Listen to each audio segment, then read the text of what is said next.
Give me knuckles, Coach. Boom. Let's get it rolling. Let's go.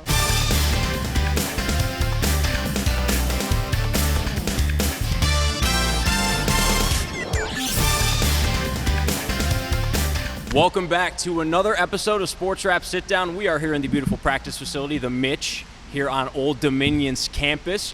And we're sitting down with a very special guest. That would be a two-time WNBA champion, a women's basketball Hall of Famer. Shall I keep going with the laundry list of accolades? Go ahead. I know you're feeling yourself a little bit, right? As you know. should. It would be the Old Dominion women's basketball coach, Delisha Milton-Jones. Coach, when I saw you in the airport a week and a half ago in Dallas, I was coming back from vacation. You were coming back from recruiting. Yes. And when I saw you, I thought it'd be a perfect opportunity to get you on the pod and talk to you. So first of all, how are you? How's everything going? How's recruiting? Overall, how is Delisha Milton-Jones? Wow, I'm well. You know, when you saw me in the airport, I was a little frantic because there was a lot going on, delayed flights, canceled flights, and I happened to be lucky enough to get a seat on another airline. So I said, scrap my luggage. I'm getting on this plane because I got to get back to Norfolk. Norfolk, Virginia. Norfolk, Virginia, 757. I know you recruit heavy in Texas. Yeah. And so you were looking to fill out your last roster spot of the team. Yeah. How has that been going? Are we there? What are we looking? The roster is complete. Good. And I'm super happy about it. And as we speak, players are slowly matriculating into town. They're moving in right across the street in the village on our amazing campus. I'm super excited to get them in the weight room, on the court. We'll have our first team meeting on, Sunday. Okay. And then June 1st will be our first practice. Nice. So, how does that excite you? And I want to dive into ODU a little bit later, but I just want to ask you this before we move on. Mm-hmm. How does that excite you when you go from, a team that played in the WNIT, they won a game, right, and then you say goodbye to a really important group, and now you start fresh? Does it feel fast when you just kind of have to hit the reset button hard? It really does. You can't even expect the tempo and the speed. You can never adjust to it because it's just something that happens, and it's all predicated off of how well you're recruiting, how early you get them signed, how reinforced are the relationships that you built with these recruits for them to be comfortable enough to sign on the dotted line as quickly as possible. Once all of that is said and done, then now you're sitting in a situation where you're like, okay, I could breathe a little bit. The transfer portal window is closed. There's no more movement that can happen. We have our team. Nice. Yeah. I want to touch on ODU a little bit later, but one of the biggest reasons why I wanted to get you on, I think congratulations is in order. Okay. I know it's the third time that you're going to be on the coaching staff for a Team USA squad for the FIBA AmeriCup that's coming up in Chile in a couple of weeks. Yes. Talk to me about, as an assistant coach for Team USA, well, first of all, as a kid growing up with a basketball dream, now you're a three-time coaching staff Team USA member. As a kid, could you have ever imagined, ever? Never in a million years, in a million lifetimes, would I have imagined that I would be in the moments that I've been in with USA basketball or basketball, period. Yeah. Finishing college in 97, I was blessed to be born when I was born because I had the choice of two leagues to choose from, the ABL, American Basketball League, and the WNBA. Yeah. I was able to start my pro career in the ABL, and then now fast forward 1998, I'm in my first world championship for USA Basketball in Germany. Won a gold medal there, and fast forward to now, my playing days are over, but here I am coaching professionally and representing our country. Such an amazing ride. And six-time gold medalist, correct? Yes, something like that. Something like that. It's hard to keep track when you got so many, I guess. Something like that. When it comes to the coaching aspect of it, this time around when you get the phone call, what was that conversation like? Because that coaching staff is really well regarded. There's some legends, and you're among that list. What was that conversation like for this go-around? When Brianna Weiss called me, I was thinking it was her just calling, because as a vet with USA Basketball, they'll lean on us for information and advice that can be impactful for the ones coming behind us.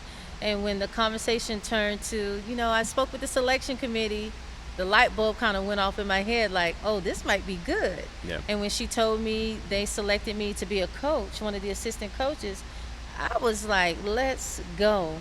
And it was rather touching because I didn't know if my time was up, because I had already participated as an assistant coach. I've been on numerous committees that have picked our last Olympic team, World Cup teams, university game. You name it, I've done it. Yeah. And working behind the scenes, you're thinking, you have your moment as an assistant coach. Where does this go from here? Yeah. And for her to make that call and let me know that I am the one that they chose for this moment, and it's a very important one, because if we don't go and accomplish the mission, then that can really affect how we are positioned for the Olympics. Yeah. So I'm stoked. Well, and I know that with the AmeriCup, that comes with FIBA World Cup qualification Yes. implications. That comes with potential Olympic qualification Yes. implications. Yes. Right. And with the Olympics being on home soil in Oh, my. 28, what's the biggest? Obviously, the mission is to qualify for that. Yes, it is. Right. With this upcoming group, what's the message to them? The message to this group is you're laying a foundation. You're laying a foundation on top of a tremendous dynasty and legacy that's already been set. Yeah. But the other foundation, the layers within it that you're laying, is also for self. You know, you're young. You're vying for the opportunity to be able to call yourself an Olympian one day. And participating in these tournaments during these moments is something that is the proper steps that every player needs to take in order for them to be integrated into that USA basketball system. So for me, it's about one team, one country, one goal, and that's to win the gold medal. And no one should put themselves before the team, because although they all have resumes, they're all stars, they're making good money now Yep. with NIL deals, no one should think that they're bigger than the moment. Yeah. You're representing your country. You should have a certain amount of pride attached to it and how you show up every single day. So that's going to be the message. Yeah, totally. And to play some defense. And Yeah. that's something you pride yourself on. I know that for a fact. Yes. So obviously, for someone who isn't totally familiar with AmeriCup and the formatting of it, obviously we're in the middle of the WNBA season right now. So for the people at home, what type of player personnel are we going to be seeing on the court? Well, that's all to be determined when I Right. get to Colorado, June 16th. There'll be players that they have put in a pool. The committee has kind of mulled through who would be good players to vie for a spot on the team. Now, once those 20, 30 players get to camp in Colorado Springs, they're going to fight to death for an opportunity to be able to put on that red jersey. And that red jersey is something special because it represents the blood, the heartbeat of everything that makes USA Basketball, USA Basketball. Yeah. And when they get to that coveted moment, I'm sure they're going to feel accomplished. But we're not just looking for talent. We're looking for people that have been through the system, understand the rigors of USA Basketball, understand how you have to decrease self to increase country. Yeah. You know, you putting your country on the forefront. Then we also need individuals that are good people, because you're not going to take a knucklehead overseas with you, are you? Right. You know, where they may do something that is foul and goes against the merits of everything that we stand for with USA Basketball. We want people that are going to be like-minded in the business approach that we need for them to have, so we can go and accomplish the mission. We're Yeah. soldiers. We're soldiers. We may not carry an AK-47, but we're doing our best rendition of it with a round ball and a basket. I love that. What's the difference between Delisha Milton-Jones, the USA Basketball player, and the USA Basketball coach?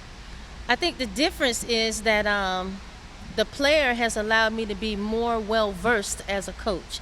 I bring a different level of passion to this thing because I've laid it all out on the line. Yeah. I've made the necessary sacrifices where I had to sacrifice 4 years of my life for one moment. One moment. You know, all the qualifications, that's cute.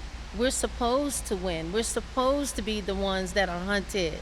And now that moment culminates to the Olympic Games, the gold medal game, and us winning that. So everything that I've been through as a player has really allowed me to have experiences that have really just transformed me mentally and emotionally in a different way, to where I can tell this story probably with a little bit more intimacy and passion attached to it than the average Joe. Yeah.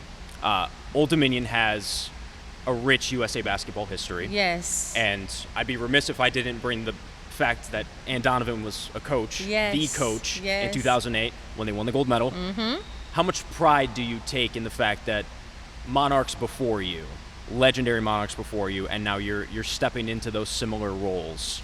I take a lot of pride. Even when I was going through the interview process to get this job and this opportunity back in 2020, right in the thick of COVID. Yeah. Man, knowing that my former teammate, internationally and domestically, Tisha Pinachero, played here. Truly special. Yeah. Nancy Lieberman Klein. When I was in college, Nancy wrote an article on me saying the best player you never heard of.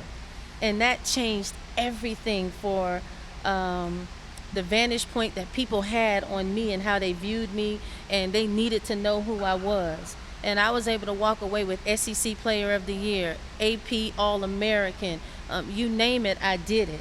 And I feel like that article Nancy wrote changed things.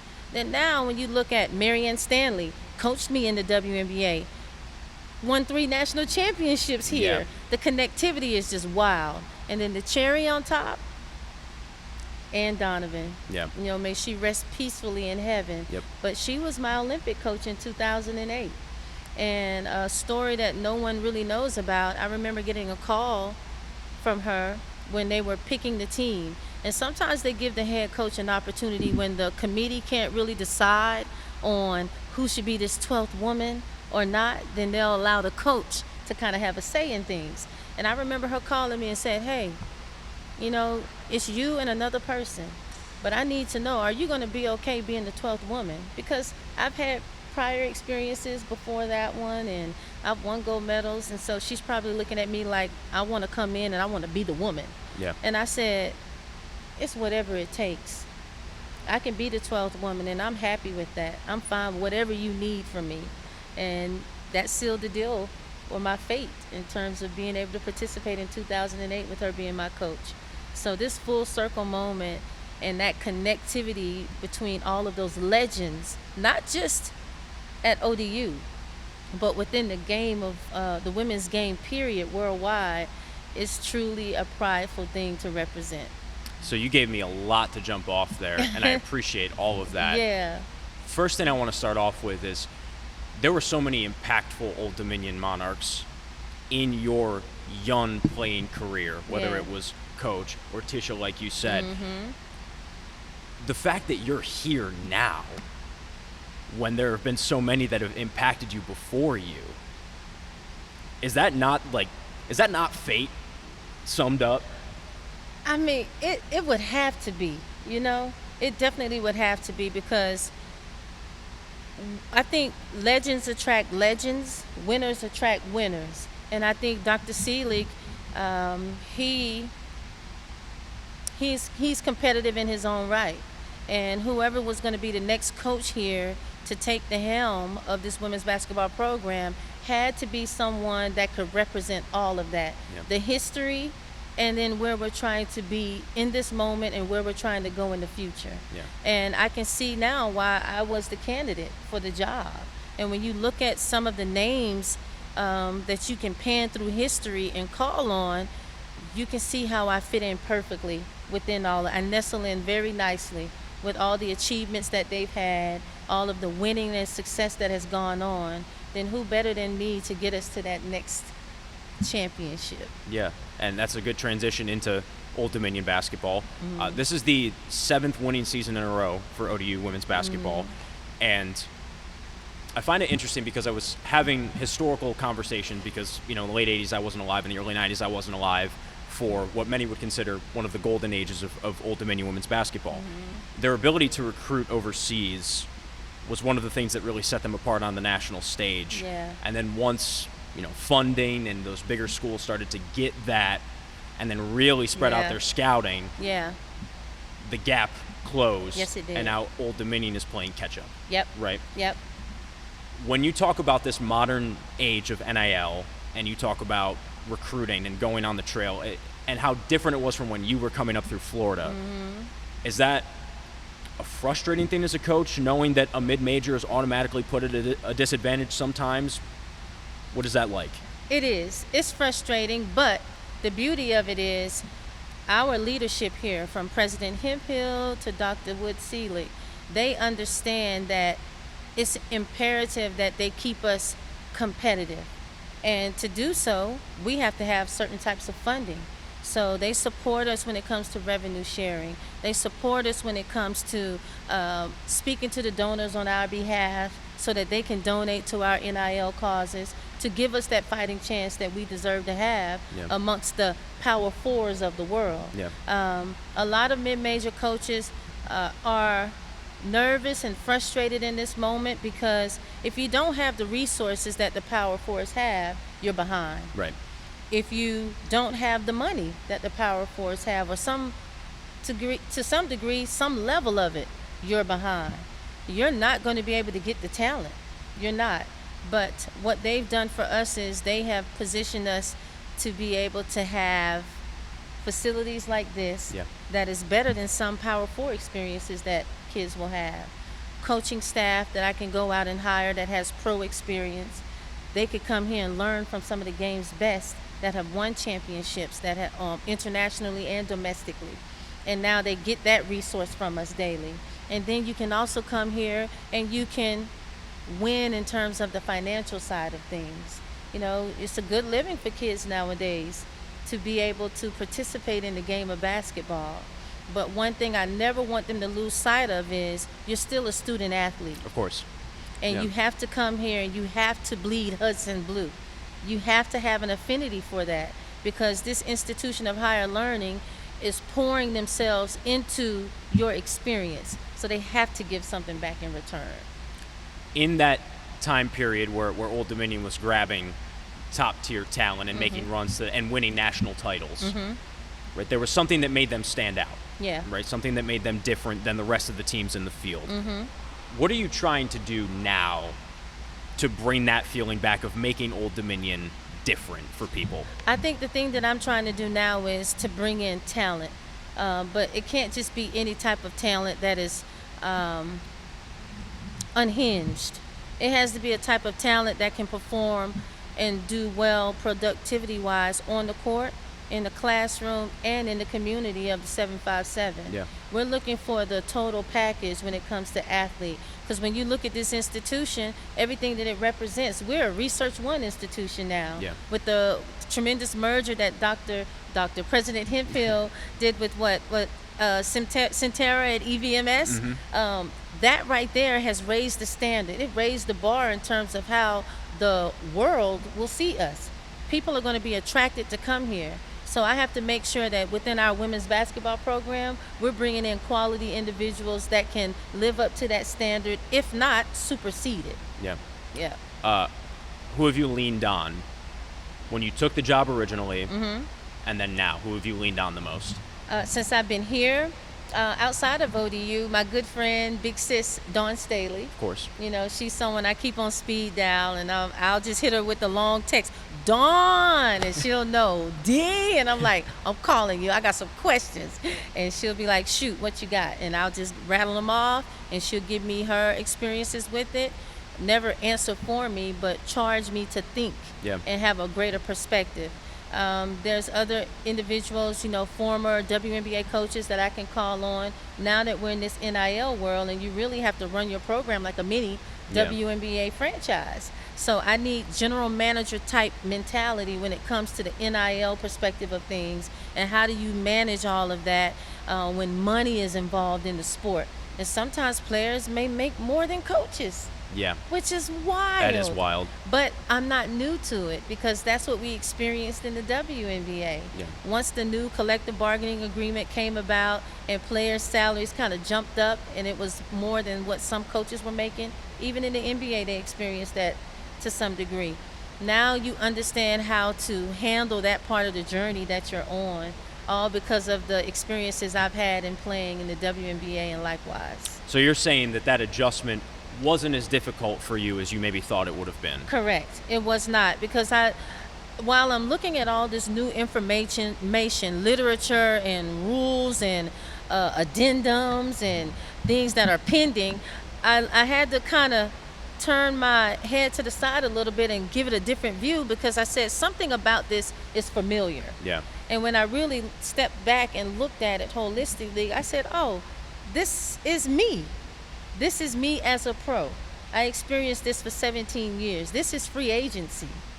That's all that this is. And now that I have that understanding of it, I know how to maneuver through it probably a little easier than some of my counterparts that have to play catch up with that knowledge. So is that how you relay it then to your players? Like, you are free agents, negotiate and try to work your deals, and this is a team, a WNBA team pretty much. Well, I let them know that, number one, even before NIL came about, because all that I have in me is pro experience, Yeah. you're going to get a pro experience within this environment. So we already conduct ourselves like a mini WNBA franchise anyway, because they want to go pro, so you're going to get that experience here from pros that have done it. Yeah. So now that the NIL has come into play, the conversation still is the same, but I still try to keep it confined to a certain style of thought processes they need to have. Yeah. Number one, yes, while it may feel like free agency, you're still a student athlete,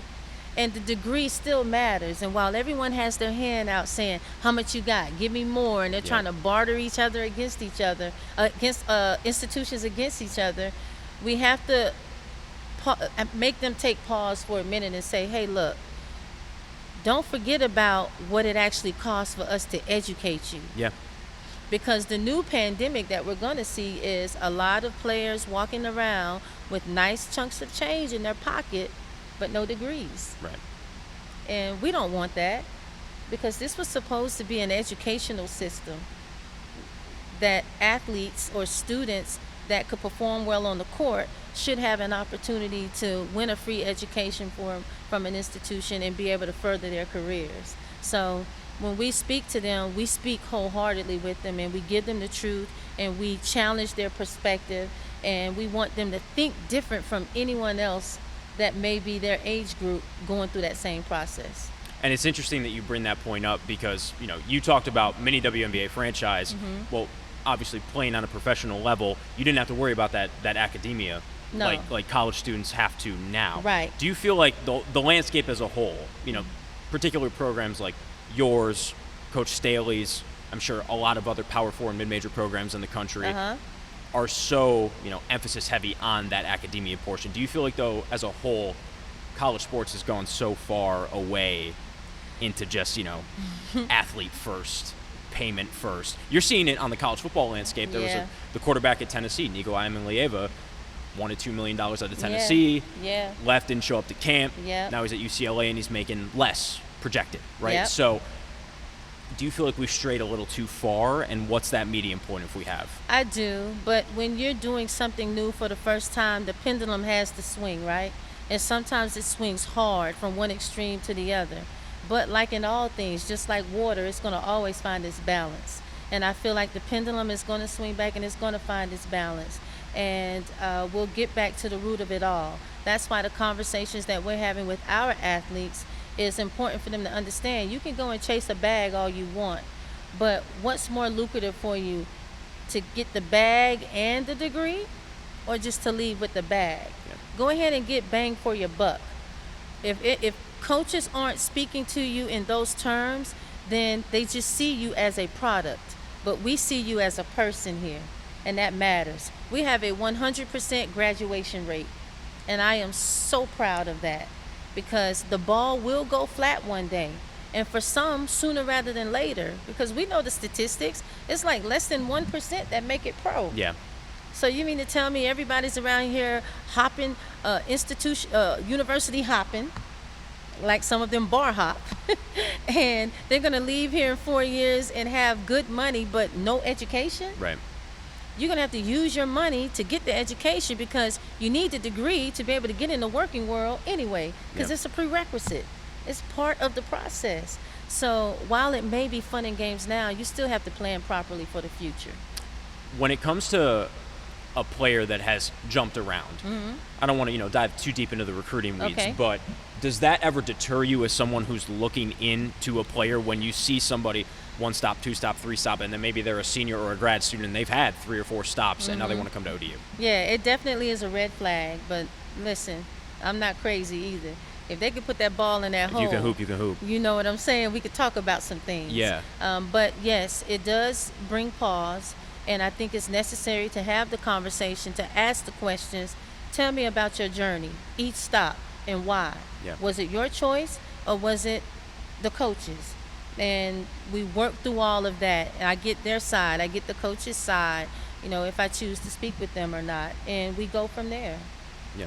I want to transition this into the WNBA. You Okay. talked about the rise when you were in with the collective bargaining agreement and the salaries and the growth of the game since. Mm-hmm. How do you feel like the game has grown pre-Caitlin Clark, before all of that happened Yeah. at Iowa, Uh-huh. and now with the Angel Reeses of the world and the Aja Wilsons of the world?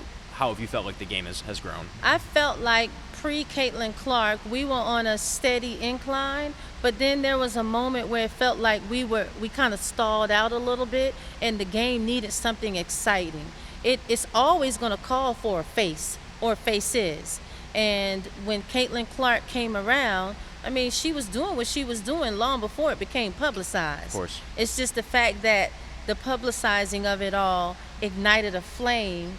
And when you look at the politics surrounding all of it, and she's from Iowa, and it's a red state, and it's just everything surrounding that just made a volcano erupt. Yeah. And she was the hot lava that has come out, and she is scorching the earth. And I love the fact that she has that type of game, she has that type of demeanor, to have that type of appeal to where people want to see her play, want to see her do well.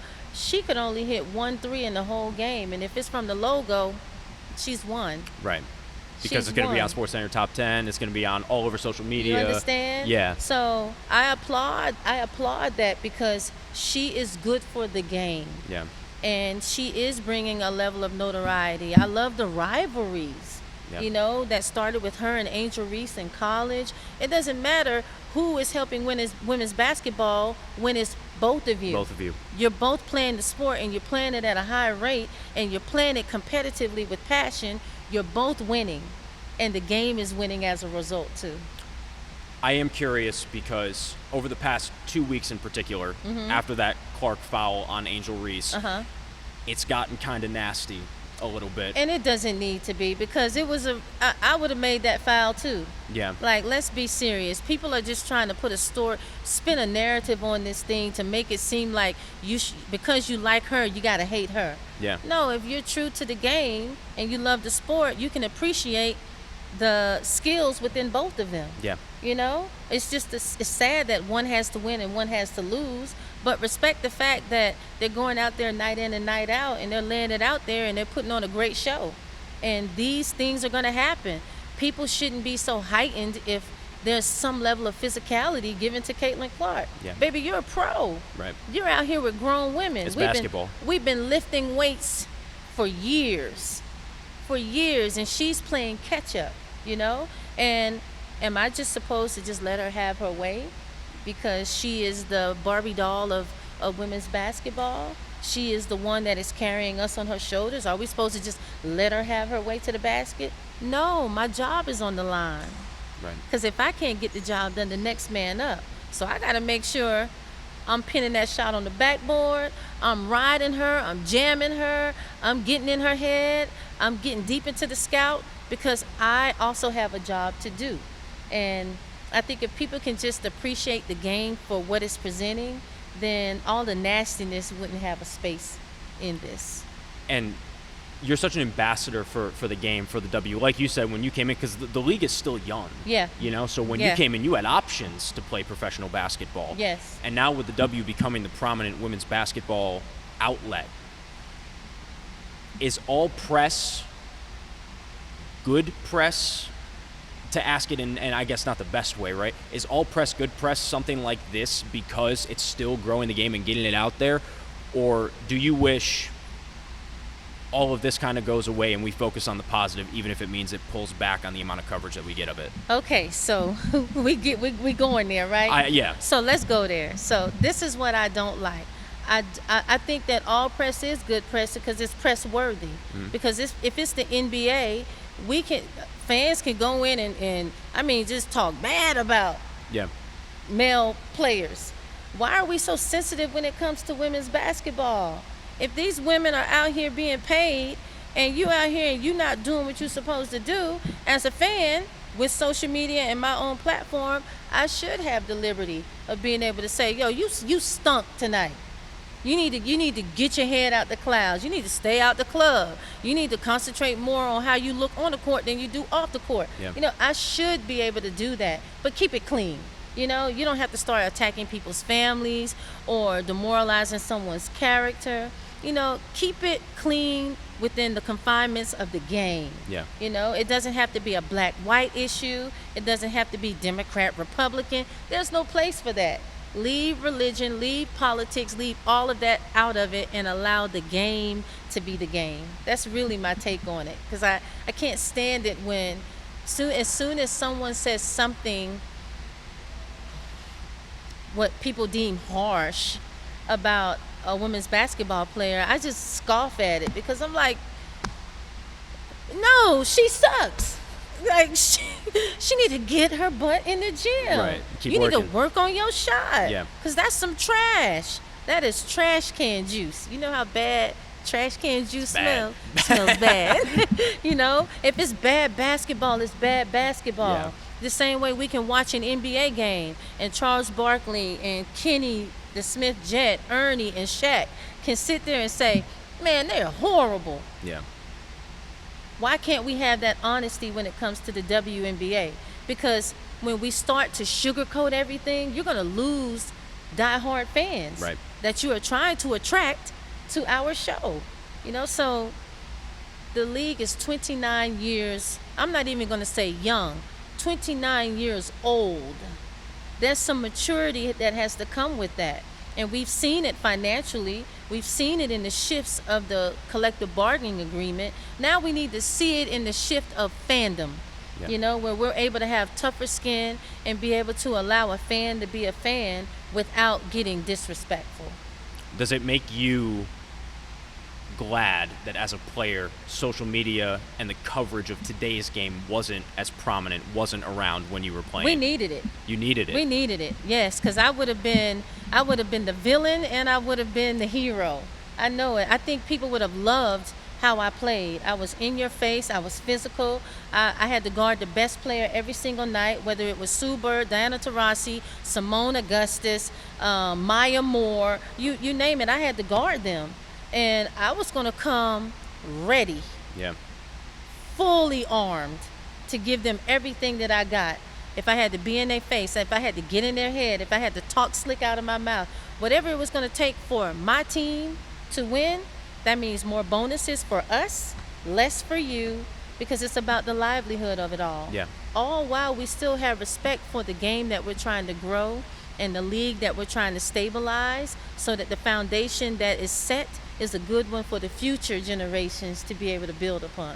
So you love what's happening. You love the development of social media in the game and the evolution that we're seeing before our eyes of the WNBA. I do, and I understand these times are different because, okay, when we were playing, I don't know if it was the Phoenix Mercury or the Phoenix Mercury, when Lisa Leslie and I were teammates, I can recall it being the Western Conference championship, and a fan had a sign behind the game, Lisa Leslie, I wish you would die. And so we were clutching our pearls like, oh my gosh, like that's kind of rough. But it wasn't on social media. Right. And it does hit because, players are human. And, okay, do you have to wish the death of me just because I'm playing your team? No, that might be too far. So I understand from a league perspective, because of this being so new for so many people, because of the platform that it has, social media-wise, digitally, you kind of have to teach fans how to be a fan, you know? But then at the same time, how do you balance all of that out? Yeah. You know? Right. So you're not going to be able to control what some person behind a keyboard is going to want to say. Someone may have a gambling problem, and they may have bet the house on this game, and Caitlin Clark misses the shot. So now they're unhinged, and they're going to go on social media, and they're just going to blurt out whatever they want to blurt out. We have to understand these are the forces that we're working with, and are we really going to be able to put the toothpaste back in the tube? No. So some things you kind of just need to let it be. Let it play out. Let it die out. Allow the true fandom, allow the true love of the game and the sport to outshine and overwhelm any of that negativity. I love it. I want to hit some quick hitters Okay. before we get you out of here. Okay. What was your welcome to the WNBA moment? My welcome to the WNBA moment was probably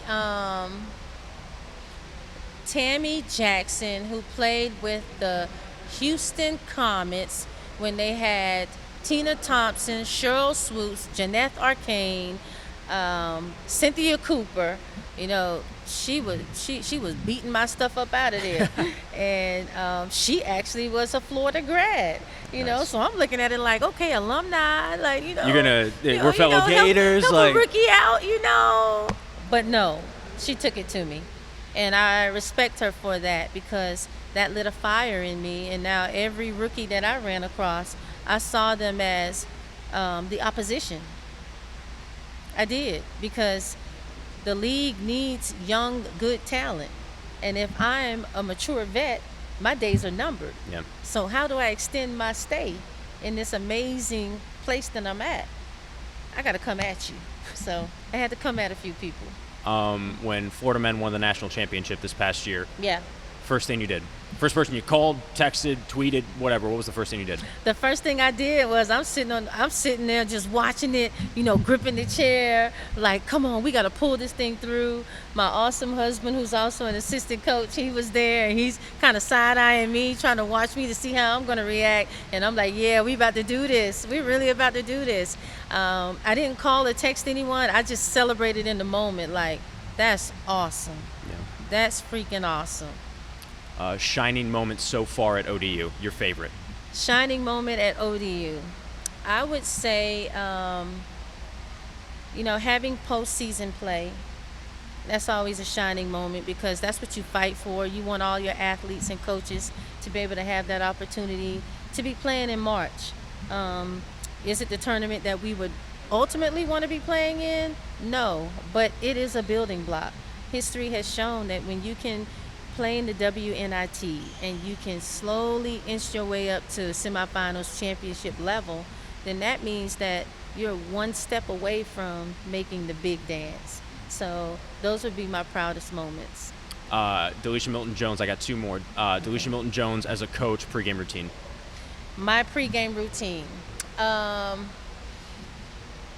going to take a nap, probably 30-minute quick little nap, because I need to just calm all systems, because the player in me is still alive and well, and she gets so worked up, and I'm thinking of all the possibilities, and I have to just shut everything down and say, just stop, trust your gut, because my gut never leads me wrong. The same instincts I used on the court, I use it now on the sidelines with my gut.